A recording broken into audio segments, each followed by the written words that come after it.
World Arts Academy provides professional development for emerging, practicing, and master dance artists, teachers, administrators, and scholars through advocacy and professional development opportunities that advance dance as a performing art in educational sectors and communities throughout the world. Our faculty teaches diverse dance genres in a variety of environments including, but not limited to, K through 12 schools, dance studios, colleges, and community centers. World Arts Academy envisions dance reimagined, reflective of our differences and supportive of all who dance and teach dance. A world where dance education is equitable, accessible, valued, and preserved. Please visit our website at worldartsacademy.com to see our impressive faculty, view our workshop calendar, enjoy distance learning, or help our mission by becoming a patron.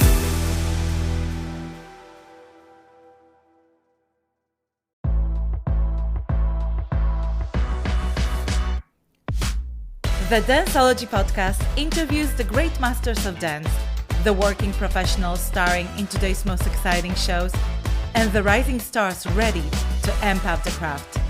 I'm your host, Edyta Sliwinska from Dancing with the Stars. Join me as I dive into the world of dance, uncovering unique stories and the fascinating personalities of industry professionals on Danceology.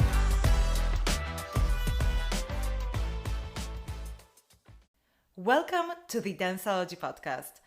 I'm your host, Edyta Sliwinska. With me in the studio is my producer, Todd. The following is a conversation with my longtime friend and fellow dancer, Anna Trebunskaya. I have known Anna for over 2 decades. We competed together, we were on Dancing with the Stars together, and even had our first children around the same time. Eventually, we went separate ways. I moved back to Bay Area, and Anna, now a single mom, stayed in Los Angeles. Anna talks about her career and juggling her professional responsibilities with those of being a mom. We discuss life-changing decisions and challenges. I hope you enjoy this trip down memory lane with beautiful and talented Anna Trebunskaya. Anna Trebunskaya, hello. Hi, Edyta. Hi. Well, listen, I'm going to get straight into it because I know you're a very busy lady with your 2 kids and working. Well, Anya, we have known each other for such a long time. Yes. We competed together. We were on Dancing with the Stars together. We went on a tour together, right? And then did so many. Did you do the tour? Not the Dancing with the Stars one, but we Not did. the Dancing with the Stars one. We did, remember the ballroom with the twist? We did that whole thing. Yeah. We did many productions outside of Dancing with the Stars. Now, tell me, looking at yourself today, are you the same person? How different is Anya today from the Anya that I met over 20 years ago in a dance studio in San Jose? Very different. Very different. All the experiences, work experience. We could talk about me on the professional side is a different person. Also me on just the personal side, also very different person. Everything, right? All the experiences, having children will change you for sure. If it doesn't, then I don't know, go see a therapist. And then just having different professional experiences, it shaped me. I think it made me better. I like myself better now than I did 20 years ago. In fact, you and I met more than 20 years ago. You and I met 20, I want to say 3. Yes, around 23. Yeah, over 2 decades. Well, listen, why don't we start from the professional? So you, when you came to this country, you grew up in Russia. Yes. I want to know, how was your experience growing up in Russia? I know that you are very much into that discipline and rigorous training. And we all know that when it comes to sports and arts, the Russians are, you either do it 100% or don't bother with it at all. So what is your approach to work and your career now versus then when you just moved here? So my approach to dancing, because that is my industry, that is my how I still make my money, is way different than how it was when I came. So it's very true about the Russian culture in many ways, especially when it comes down to dance, arts, athleticism, is you either do it right or you don't do it. There's only one champion, everybody else are losers. Those are the things I heard growing up, right?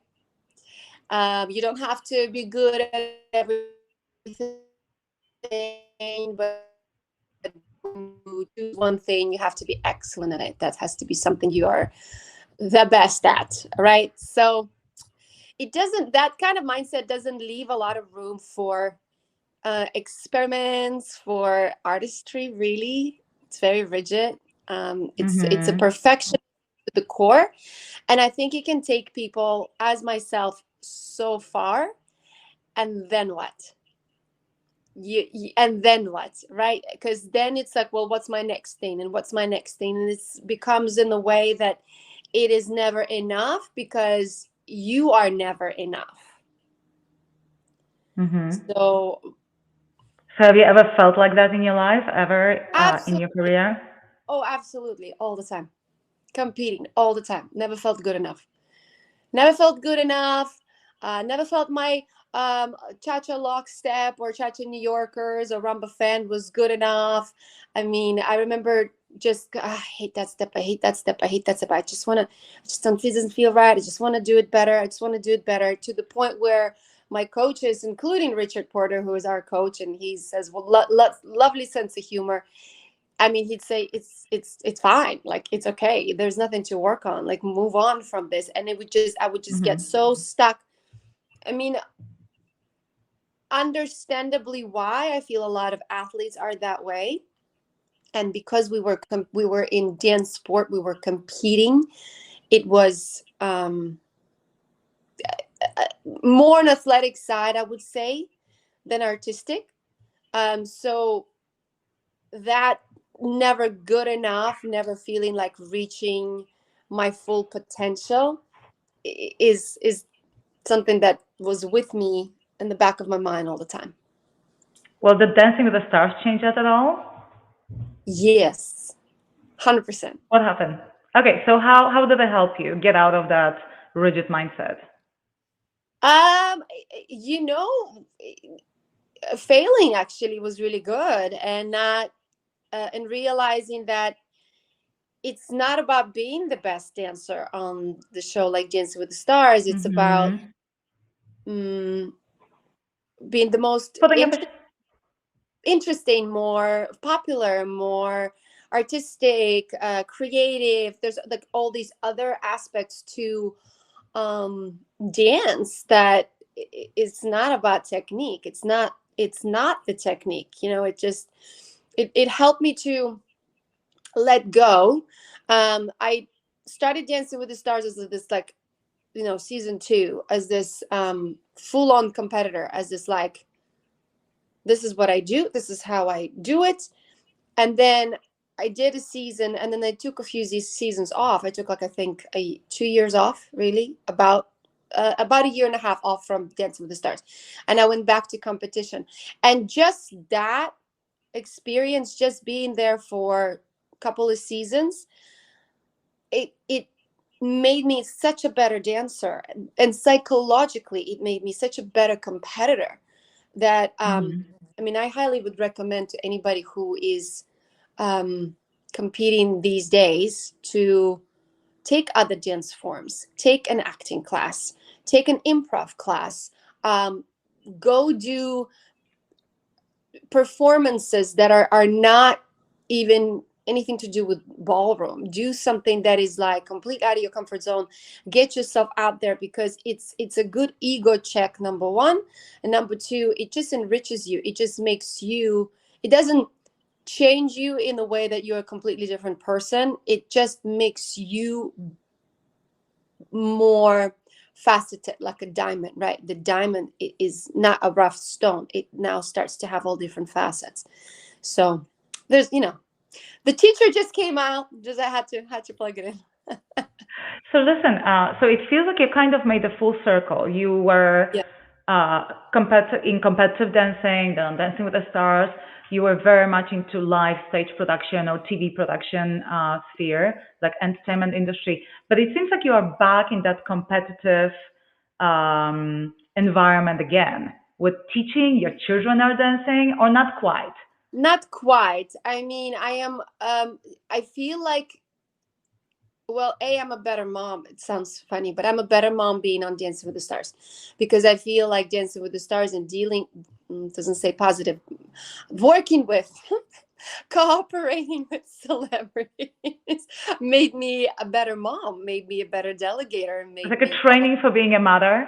yes, it So was wait, very, so are you trying to say that we were babysitting the celebrities on Dancing with the Stars? to an extent. To an extent. Well, because the thing is, season 2 with Jerry Rice, I was like me, how I got into the show, right? How I was like, boom. And a lot of things worked because it was Jerry and he made it work. But then when I started getting a model, an actor, an entertainer, I'm like, this approach doesn't work. And I still have to get the job done. What else can I do? And that was like a Mhm. very big go, okay, this doesn't work. There's no response. I don't see that what I saw with an athlete. And I'm, Mhm. yeah, I had to change the approach. I had to grow. Got it. Well, listen, your kids dance, right?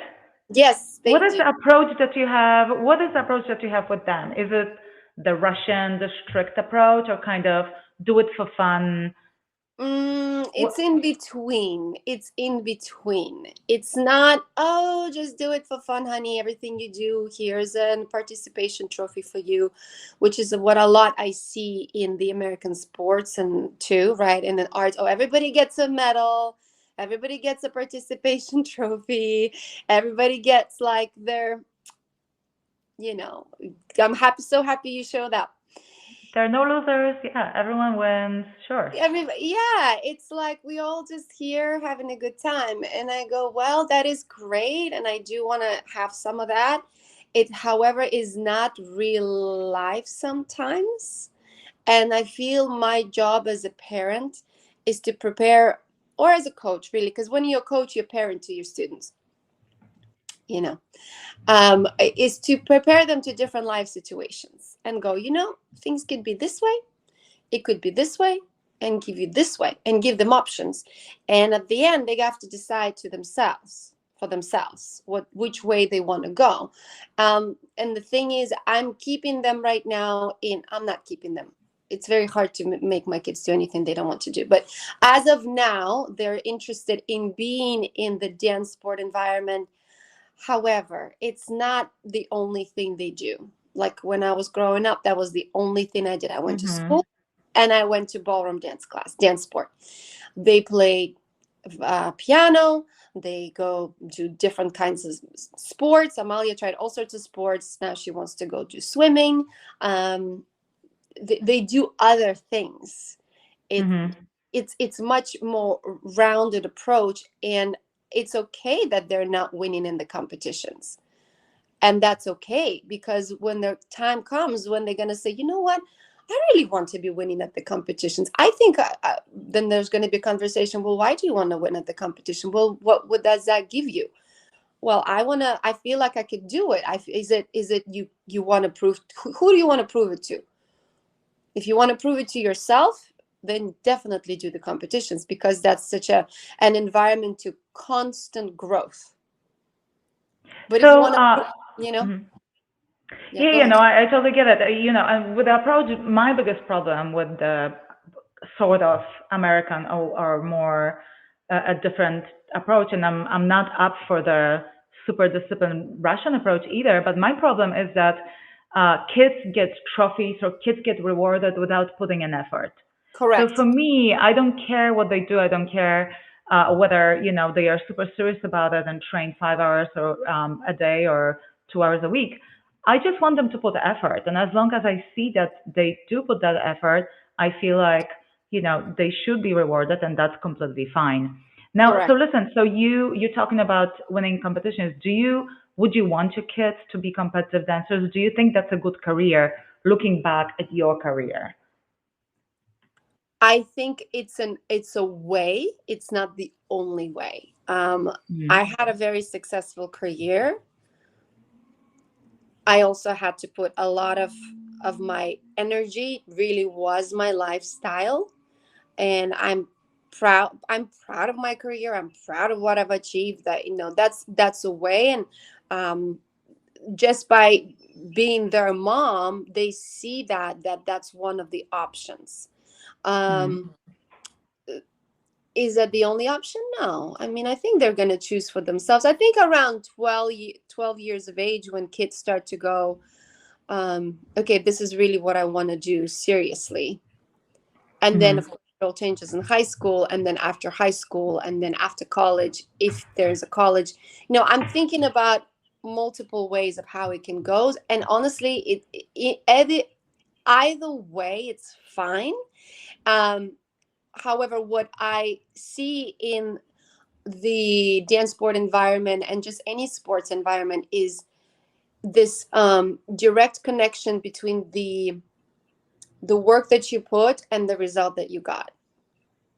Just by doing something continuously, regularly, it doesn't even have to be like I'm killing myself, I'm working so hard. Just by doing things consistently, you will get a result.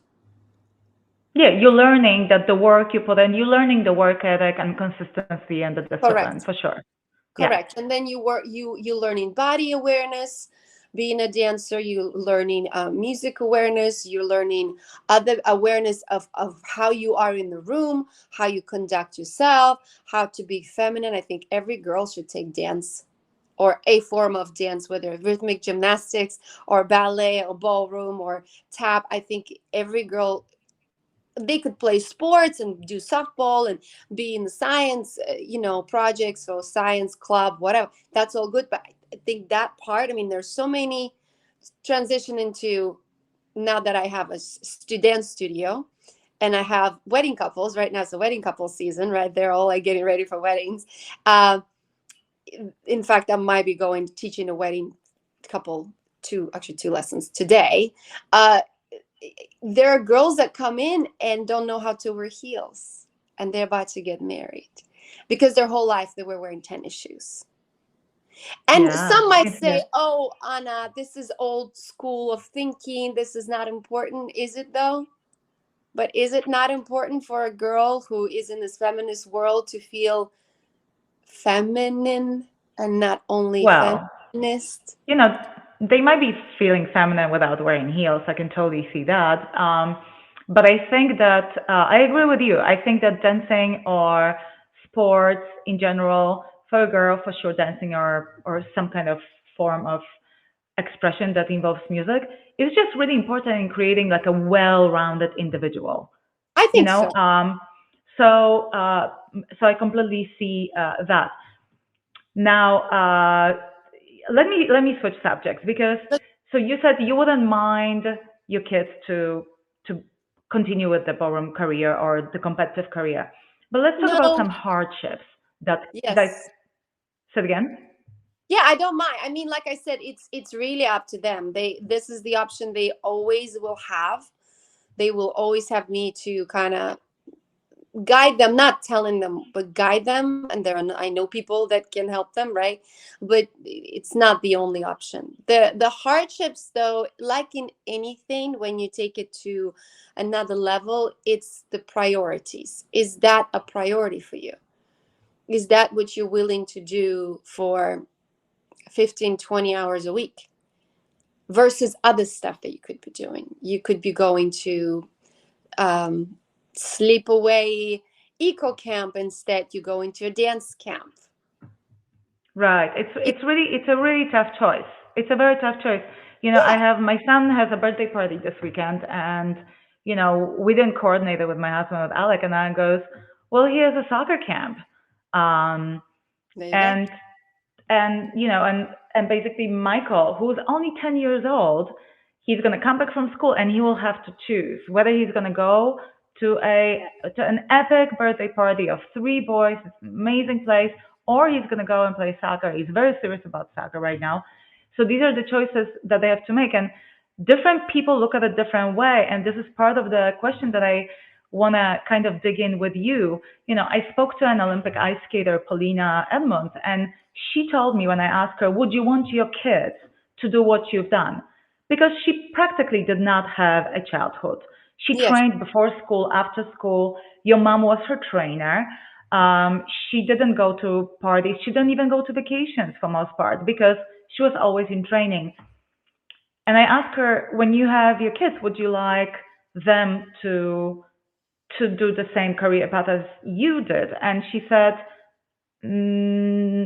unless they are really into it, I don't think so. I would like them to have normal childhood that I never got to have, and do the things that only now she's in her 20s, she's experiencing. So I wanted to dig in with you a little bit, like, do you look back at your life? Do you feel that this was the right career choice, and would you want that for your kids? Missing all the parties, missing the vacations, not going skiing, not going horseback riding, because God forbid you break your leg, right? Yeah. I still don't know how to horseback. Well, would you do it all over again? I don't regret anything. And that's an amazing thing. All right, so listen.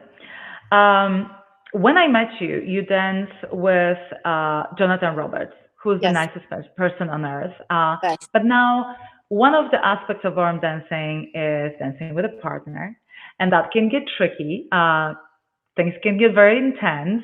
Me and Alex, we argued all the time on the dance floor.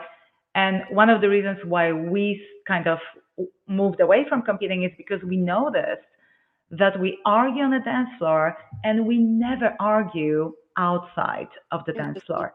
Now, there are a lot of toxic relationships. There are people who experience abusive relationships. Cheryl Burke is quite outspoken about it. Yeah. Have you ever been in a toxic or abusive relationship? Yes, multiple times. How did it affect you? So,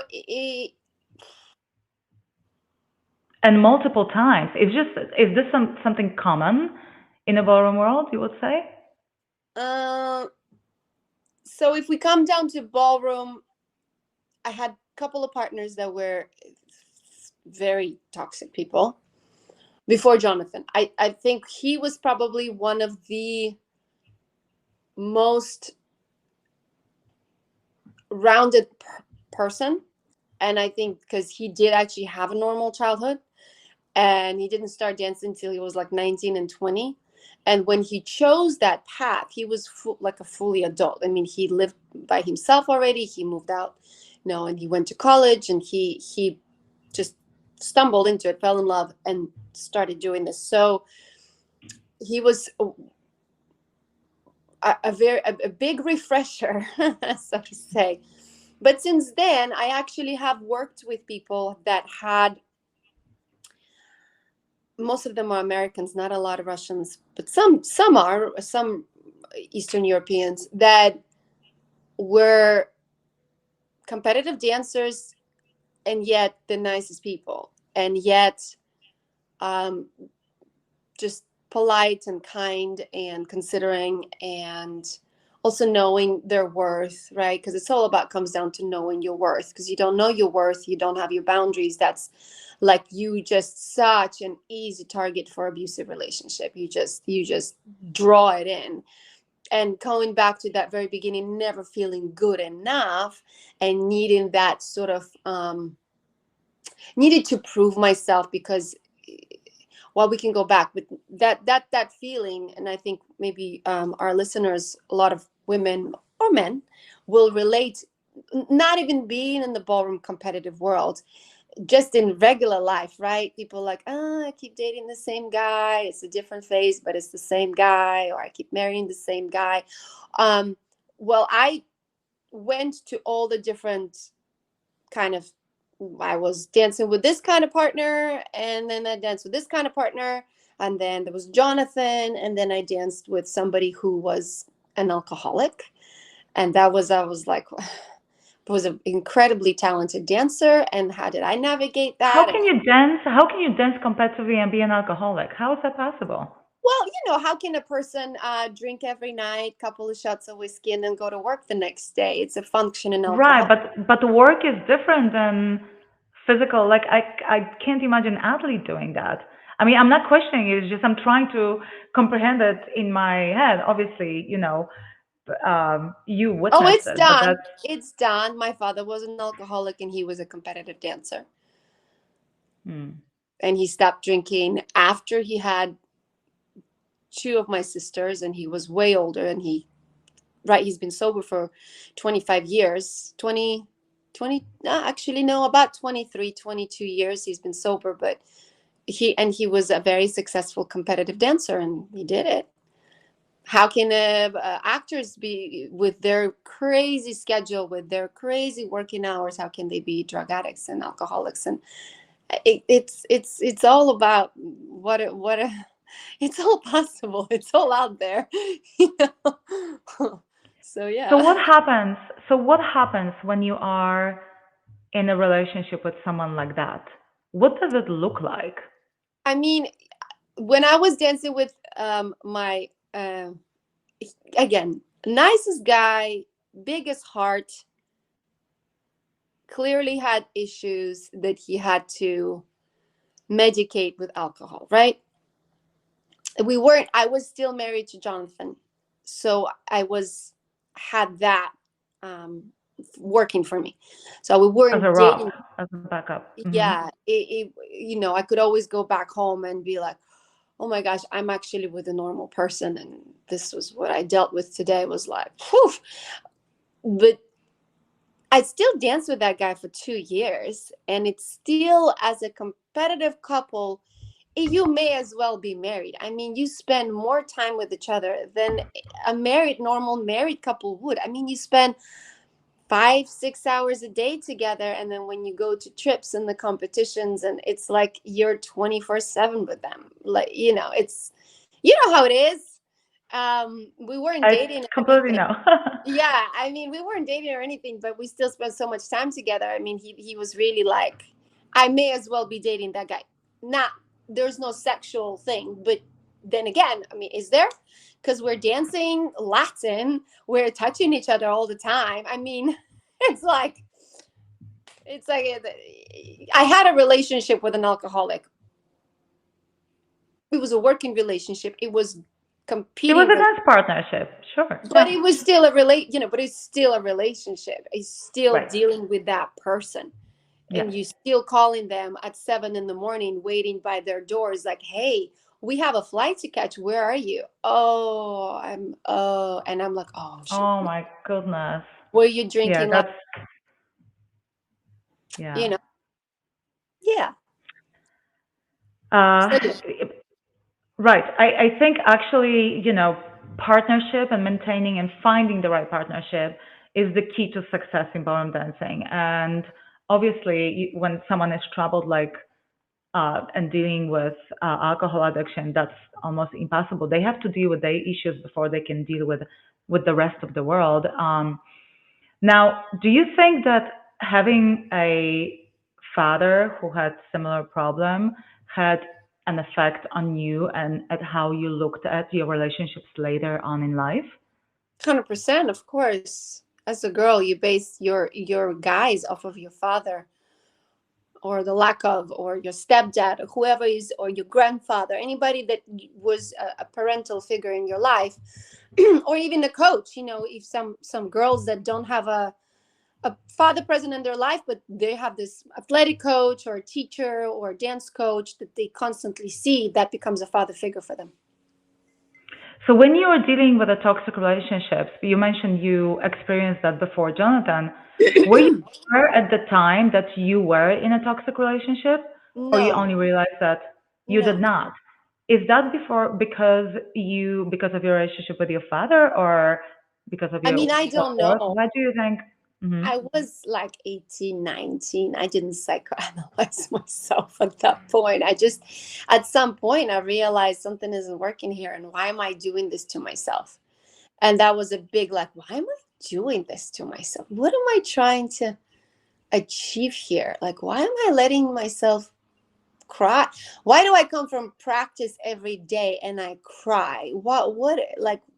What's the deal with that? And then, I mean, that was kind of like, ding, that was like, okay, you got to get out. And like, we're talking to about a 19-year-old girl, truly, that didn't have lots of Have it ever gotten physical for you? Because before I started dancing with Alec, I was in a very toxic relationship with a partner that was older than me, and I couldn't recognize how manipulative he was towards me, and I didn't recognize it until it has gotten physical. And at one time, when it did, it was enough for me, and Yeah. that's when despite knowing that breaking up might finish my dance career at that point, Yeah. I did it because it went too far. Have you ever Yeah. had to experience something like that? Not the physical one, a lot, thank God, but enough enough emotional one where I felt like it almost as painful as physical. The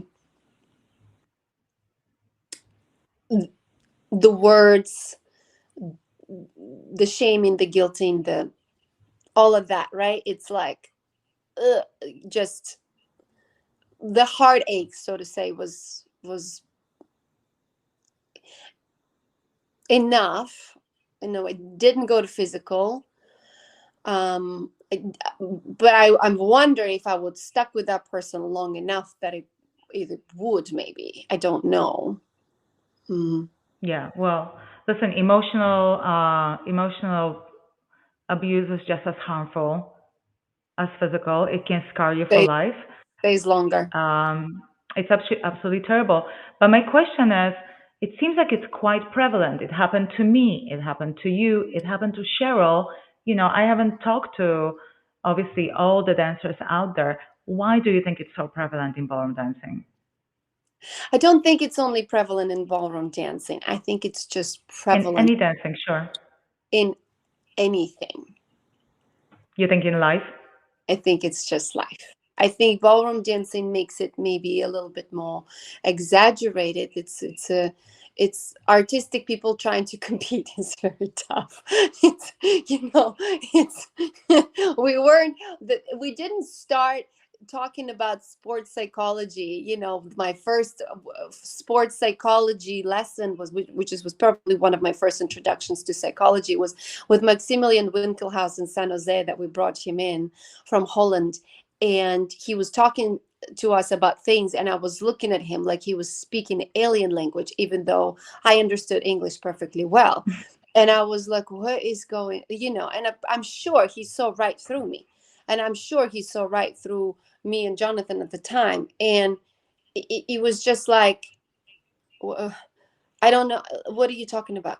So I don't think it's just dance. I think it's everywhere, Edyta. I think if you talk to any of your mommy friends that you know, and they might be, as of now, in a toxic relationship that they will never talk about, or they were at some point in their life with some guy or a family member or someone that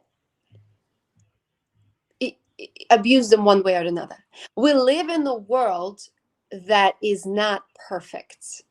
We choose to come to this world, and I believe that, I truly believe that, to experience what we choose to experience in this lifetime. And for some reason, Edyta Sliwinska and Cheryl Burke and Anna Trebunskaya, when we were looking up, sitting next to God, looking down, going, you know what? I want those parents, and I want to be a ballroom dancer. What do you want to be a ballroom dancer, Anna? That's a lot of struggle. It's like, yeah, but I want struggle. I want to feel that struggle. I want it in my bones. I want that experience, so that when I come on top, when I rise above it, I'll know I did it. I think it's all to that. So you looking at it as the experiences that you have made you a stronger, better person. Is that the way you look at it? Yes, I feel like every experience that I had made me who I am right at this moment. Yeah, to be honest with you, going back to the abusive relationship, that's a very dark outlook at the world. I obviously know that this exists, but if I look around, I want to believe that the people that are around me are not involved in harmful, abusive relationships. I know it happens. I know Mm. it's out there, but I hope it's not as prevalent uh, as you see it in your eyes. But who knows? People I mean, often don't talk about it. I'm not a psychic. I can't get into people's minds, but if you just look at how they respond to certain stimuli, if you see their body language, it's like an acting class which you took. What are they doing? How are they behaving? What's the emotion? What is that emotional feeling that I'm getting from them when I tell them something? And then you go, oh, well, that's interesting. I mean, being a ballroom dance instructor or being a Dancing with the Stars professional, you got to be a little bit of a psychologist. You got to be like, okay, you know what I mean? You got to be a little bit of a sports psychologist. You got to 100%. be a little bit of a I shrink, just, mhm. you know. I just think that it's the environment that I'm in right now. Maybe I'm very naive. I don't think that behaviors is prevalent, but I do think that it's a lot more prevalent in ballroom dancing. Yeah, Um, yeah, in a competitive ballroom dancing, for children that dance, I think it's absolutely amazing. But I think when people get to certain level, there's something that happens, whether it's lack of boundaries or it's the adrenaline or the competitiveness in them, that there's something about it that it happens. And maybe the dynamic of, as you were saying, lack of self-worth that allows this to be happening. yeah. All right, so listen, let's lighten up a little bit. Okay. You were guys competing with Jonathan, and then somehow you got on Dancing with the Stars. Why? Yes. Why did you guys? Why the decision to look for something outside of the competitive ballroom world? I would say that Jonathan was a big motivator for this. It came from him, and no, I was married to him, so I fully trusted the guy, and um, we also saw and we talked. We were competing with and against, in the same circuit with Lilia Kapilova. Remember Lilia Kapilova? Probably if I would see her, Uh, yeah. what's her husband's name? Bennett. I know her, and she's a Russian girl, right? And Oh, Lillian Bennett, yes. I do Lillian remember Bennett. Bennett. They did the British version of Dancing with the Stars, Correct. Strictly Come Ballroom. Uh-huh. Correct. And they did the very first season of Strictly Come Ballroom, and then right the year that Dance with the Stars came, we went to Blackpool and we talked to them.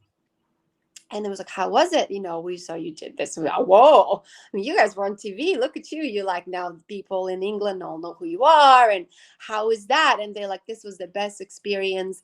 We loved it. And then we talked to Paul Killick, who did the very first season of Strictly Come Ballroom. And he said, oh, it was the worst experience. I can never do it again. And then Really? Hannah Cartoonen, who did the first season, she said, oh, no, not for me. Never doing that That's again. interesting. So there are just two different. Nobody said it was fine. Yeah, it's okay. It was very black and white. It was very black and white. And then just the vibe of Lily and Bennett was kind of like, oh my gosh, this was so great for us. We learned so much. I mean, just how they talked about it and knowing them a little bit as people and observing them and be like, well, I want to be like that versus that. I want to be the happy-go-lucky person, and they seem to like it, and they're happy-go-lucky people. And so Jonathan and I felt like this was an interesting, refreshing, different thing to do, a different again, back to facets, a different facet of dance that would be fun to explore. So what is it on Dancing with the Stars that you enjoyed the most in this whole process? Creativity. Creating the choreography or Everything. Creativity, everything? choreography, musical edit, which I didn't do, but we sometimes had worked, with that lovely gentleman from England. I don't know his name, but he was always the one that doing all the musical edits. And sometimes I was on the phone with him and saying, I got your edit, but there's this one moment that I really would love. Is there we can bring that Yeah. in? And I was, oh yeah, okay. How about that? Okay, how's that sound? No, it was very cool to be able to really create something from nothing, from scratch, from zero. It's air, and then all of a sudden, a week later, it's like lights and camera angles, and you're like, whoa, I was a part of this. I mean, it was amazing. That creation aspect of it was, to me, was the biggest, like, the nicest thing. Yeah, no, I completely agree. I actually discovered being on Dancing with the Stars that I was not meant for competitions. I was meant for performances, for stage performances where you actually get to create, where you choose your music, where you choose your costume, where you choose your choreography, where you create, as you said. Yeah, When in ballroom dancing, the competitive version of it, you dance to whatever music the yeah, organizers of the competition put. You dance yeah, with 20 other couples on the floor. You yeah, have the same dress, whether you're dancing Spanish paso doble or, American jive style yeah. rock and roll like, right? That's kind of silly. So I discovered Yeah. that too. So how about, have you ever had a moment on Dancing with the Stars? Because there were plenty of challenges and we both got, our fair share of challenging partners.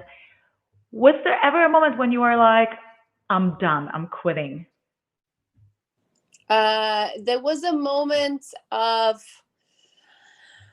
not that I'm done, I'm quitting. It was a moment of, I just don't know what else can I do in this particular case. I'm lost. I tried 3 different ways, and it's just so much resistance. I just don't know else can I do right this moment. It wasn't like Who are I'm you done dancing with? with Evan Lysacek. Oh, with Evan. Oh, the Olympic ice skater? You Hmm. wanted to quit dancing with like the most. That's I hilarious. wanted Okay. to quit being his partner. I didn't want to quit the show. I didn't Hmm. want to quit the production, the BBC, world. I didn't want to quit any of that. Like, put me in the troupe right now. But there was a moment, which was very short moment. Maybe it lasted about an hour, 30 minutes, or maybe one evening, where I was like, I don't know what else I can do here. Everything I say, it's a no, it's a no, and it's a no, and it's a no. And it's like, what else can I do? So it was a sense of helplessness. Like, I felt helpless. I didn't like that feeling, and it wasn't right. And I mean, at that point, I do have to say the producers were very supportive of me, and they were very like, look, we see what it is. It's not you. Like, just keep on going, do the best of it, la la la. Like, they kind of talked me out of this. I mean, Tony Devolani literally walked out of Kate's, um the octomom, the 8 Hmm. kids, Kate. He walked out on her. Like, I saw that in his eyes. I'm like, oh, I know exactly what he was going through. And I think it was Hmm. this season, actually, Kate season 10. I think it was Kate and Evan were in the same scene. Oh, yeah, I think so. So, but that, like, I could relate, but he actually walked out because he's a strong man. It was the right thing to do. It was kind of like putting that last boundary. And I didn't. And I wish I did. I wish I didn't actually listen to producers. And at that moment, I should have been like, you know what? Nothing is good enough. Unfortunately, I don't think I'm the right person for you. I am quitting and walking away. Like, I feel like that would have, looking back, it would probably be the right thing to do. But It was maybe wake him up a little bit. Was Evan was a solo skater, right? yes, So you see, I think the partnership aspect of dancing, it's one of the hardest things. And yes. people don't understand how difficult it is to communicate with someone and to work together in such a close proximity. Compromise. It's constant compromise. It's constant delegation. It's constant discussion. It's communication. It's like, it doesn't stop. I mean, you, if you with any other person that is not just you, you have to deal with them. You can't not, because it's not talking about it, being quiet doesn't solve the problem. So Now tell I've us. learned. Mhm. Now I've So learned that tell I us. don't keep quiet. I Mhm. kept quiet then, but I no, Then. obviously I talked to producers sort of behind the camera, and no, they helped a lot. I do have to say that they did help me a lot, mentally and emotionally during that moment. So what was it that you guys were arguing or disagreeing with? Were you Our trying to teach him a step, or were you trying to uh, convince him to do something? artistic differences. Just the way you do things? I just artistic differences in the direction in which I wanted to take this couple, and he didn't want to go there, which, he has the right to say no to. And it was probably how I took it, and I probably took it too personally, and I was probably really tired already at that point, and he was already really tired at that point, and he didn't communicate with me early on, and I didn't communicate with him early on, and it was just that, unfortunately, it was the pinnacle of that, putting things under the rug and just working really really hard, because he's an Olympic trained athlete. So in a way, we had a lot of things in common. So there were a lot of things that worked really good, and I think in the beginning we worked really really well. And then, because we had a lot of things in common, you know we also, like, we brought the best out of each other, but we also brought a bit the But worst the out of, worst. because we both had that worst. You know what I mean? Like, we both had issues with communicating. We both didn't want to appear as negative or as bad or as something, as a la la la. And then we both try to suppress things, and hmm it just, I mean, it was a big learning curve for me for life as well. So yeah, So, so listen, you guys were quite successful. How far did you guys go with Evan? we got second. You were second, exactly. And here's my thing. I think in a partnership, when the magic happens and when there is a chemistry and two people that are meant to dance together get together, it's absolute magic. And I Absolutely. really hope it cancels all the other relationship hardships and all the other trouble relationships that are out there, because I think when it works, it really works.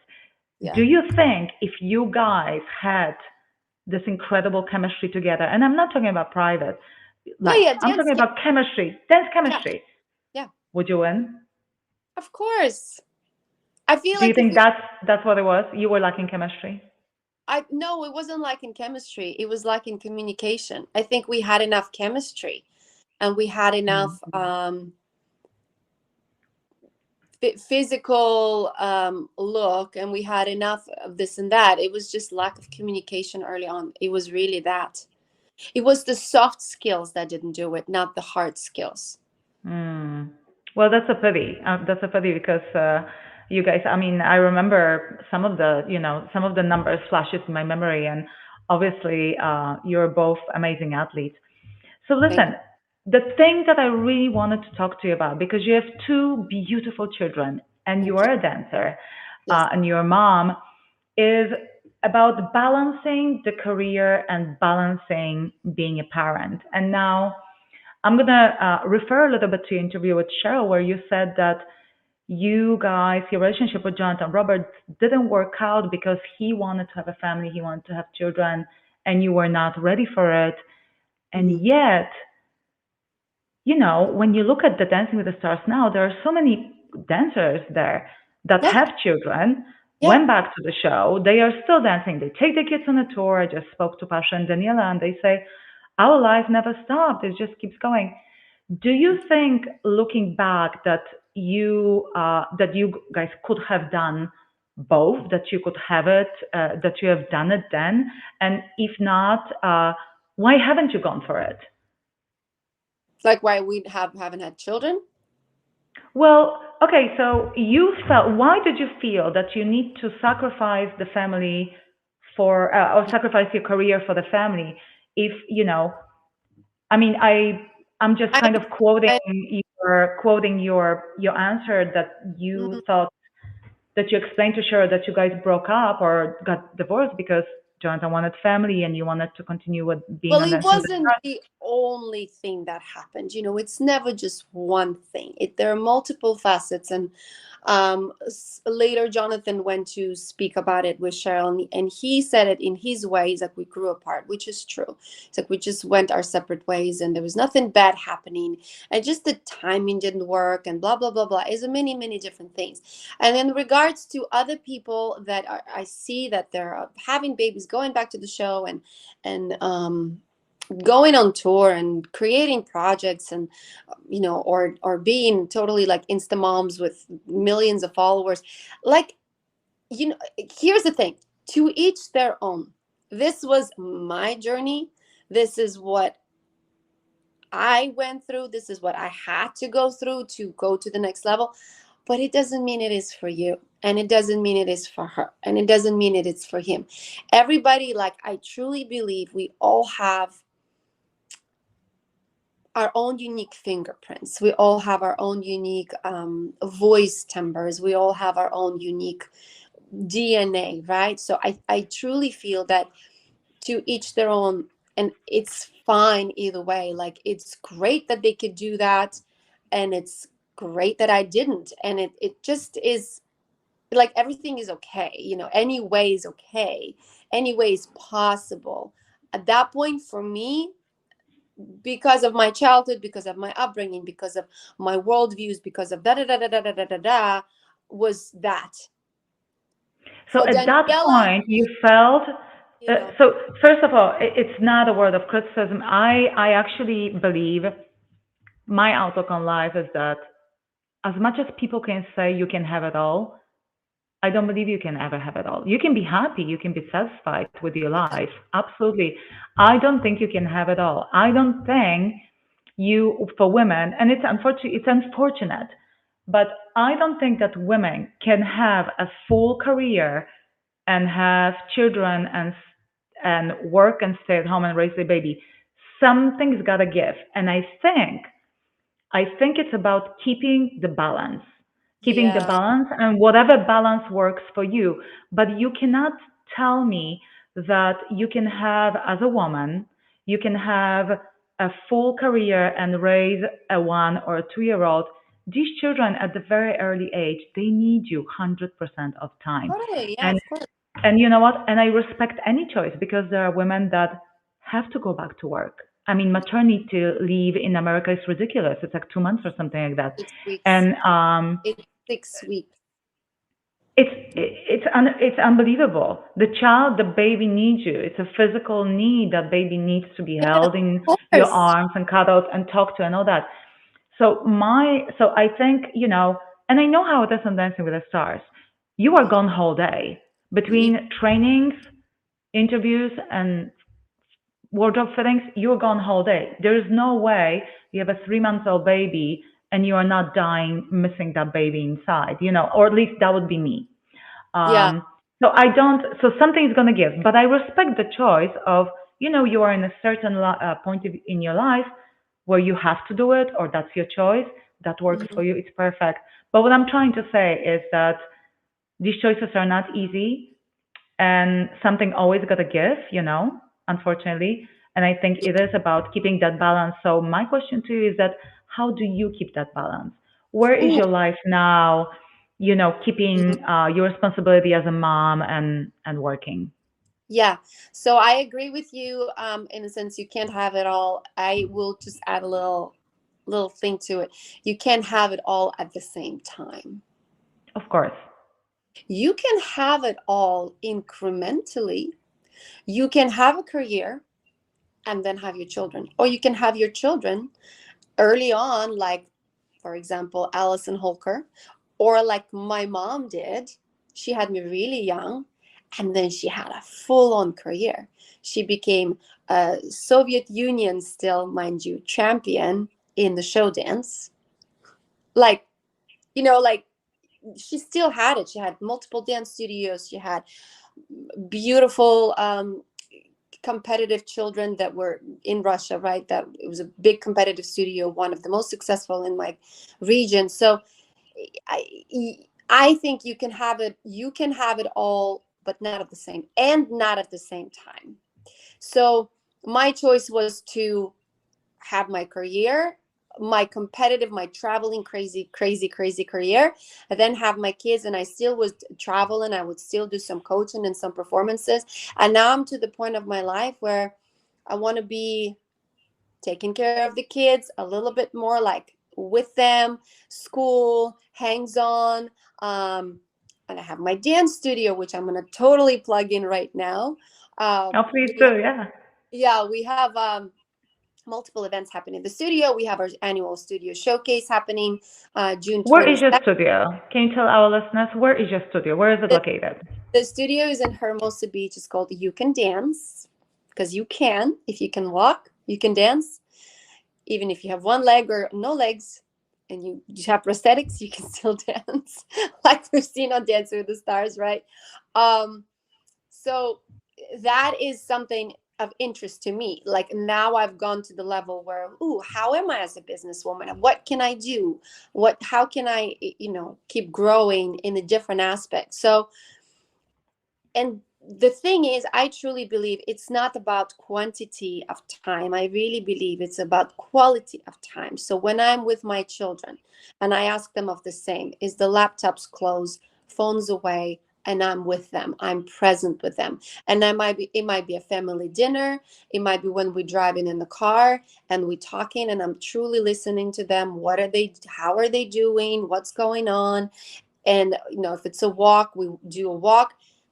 It's how you do it, not just how much you do it, like in anything. Mm-hmm. It's full attention is to them, like eyes open, listening, what's happening, what can, me and my 6-year-old now, we do gardening together or whatever, we do things together. And it's like the phone is on silent. Like I won't respond maybe in half a day or somebody's calling me and I might say, if it's not an emergency, I'm going to say it's an emergency. No, sorry, I can't talk to you right now. I'm with my children. No, do you feel like, as I said, to me, it's all about keeping that balance, right? And when I had my children and I kind of moved away from my career, that worked for me. But at a certain point, I started feeling that the balance is not there anymore, that Yeah. I'm missing doing something else. And that's when I started coming out and doing other things. Yeah. I even started this podcast, right? Yes. I love it. So when I say you can't have it all, it means that you always have to look for that balance. And it doesn't mean that you can't be happy. I obviously believe that wherever you are in your life, you can absolutely be happy. Where are you with your balance right now? Do you wish you had more time with the kids? Do you wish you did more things for your career at this point? Or do something else? How about your relationship? How about your, that aspect of life? We all wish we could have something a little better than we do. We are human beings. We're never satisfied we shouldn't be. I truly believe if a woman doesn't want anything, or a man, but I can only speak of women because I'm a woman, of myself. If a woman doesn't want anything, that's a problem. A woman doesn't want If a woman doesn't have desires and wishes and a wish list and, I want to go to that vacation, or, I want to learn how to bachata dance. I want to take singing lessons. I want to do horseback riding. If a woman wants nothing, she's probably depressed. Because I've been there too. Absolutely wanted nothing. I just existed. I felt like I was a plant. I felt like I was a particle of this universe. Not a good place to be. So when we have desires, when we keep seeking for that balance, when we keep going, what else in a healthy way, not that I need it because this is what justifies my existence. Like, give me that medal, because if I'm not winning, then I'm not a good person. No, but like everything is pretty good. I would say in my life, everything is pretty good. Everything is quite good. You feel like you're balanced right now. I feel like you achieved that balance. it's a work in process. Balance, it's not static. What I'm trying to say is that balance is a constant juggle. It's like a balancing the scales. It's always da da da da da. And then even when you put that balance, it's not static. It's not static. Even this is not static. Of course not. Bunch of things, we just don't see them. But you know what I mean? I think when people think balance is being in a complete zen, maybe you can achieve that for like 10 minutes of meditation.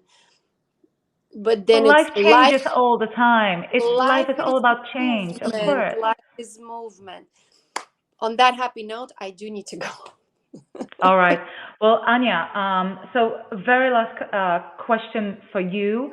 How can we find you on social media? Is there anything else that you want to share with us? I did not fit all the questions. So if I have anything else, maybe I will just quickly email it to you or something like that.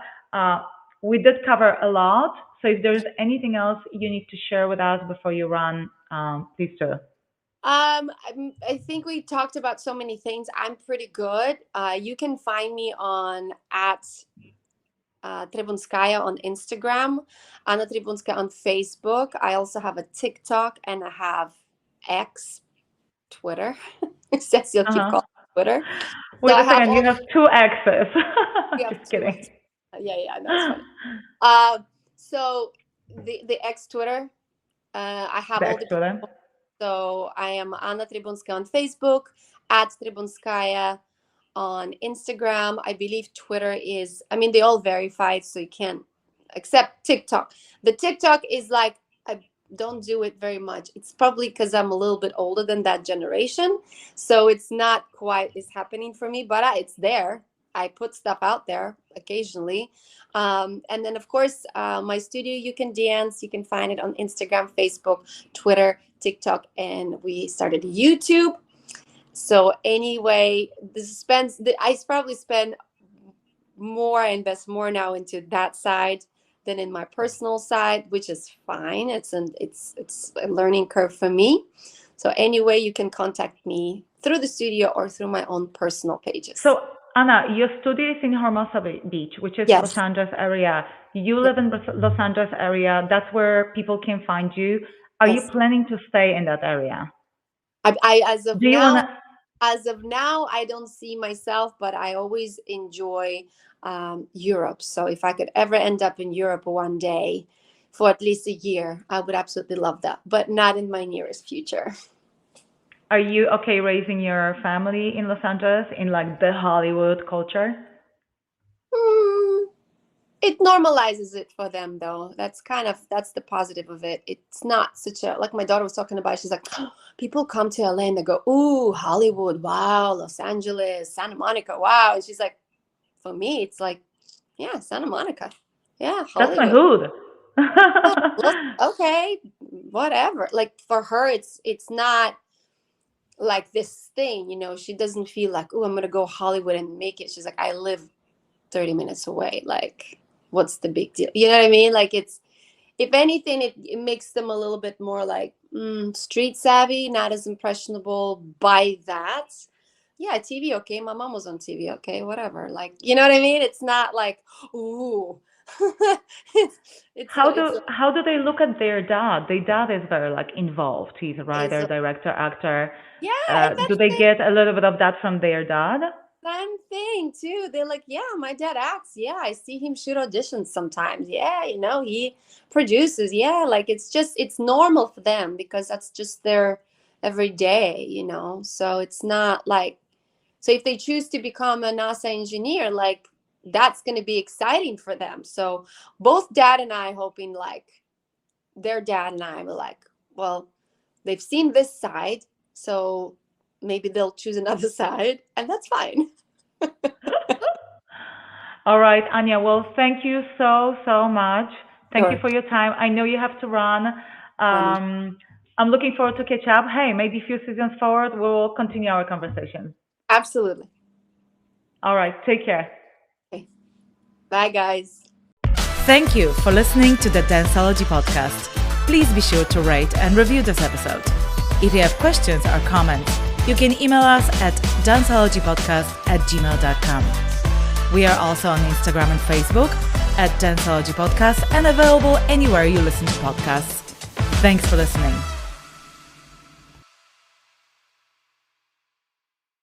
Metacortex Publishing hopes that you've enjoyed this presentation. Please take a moment to listen to some other podcast offerings from Metacortex Publishing. A quest is a search for something. And every week, the Quest podcast will show you how we know what we know through interviews with people that have incredible stories of dedication and perseverance. I'm your host, Todd Fisher. Join me in this thought-provoking and inspiring podcast of discovery. Find us anywhere you listen to podcasts. The No Earthly Explanation podcast investigates the things that are unexplainable, hosted by world-renowned investigative researcher Donald R. Schmidt and scientist Ellie Ringo. Follow them as they look for evidence for things that have no earthly explanation. Available anywhere you listen to podcasts.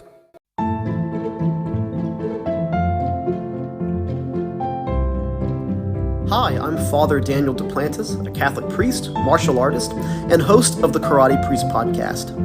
Have you ever wondered what the church teaches about different topics? Are you a martial arts enthusiast or just someone who wants to learn more about martial arts? I'd like to invite you to join me and many guests on my podcast as we cover topics of faith, everyday living, and martial arts on the Karate Priest podcast.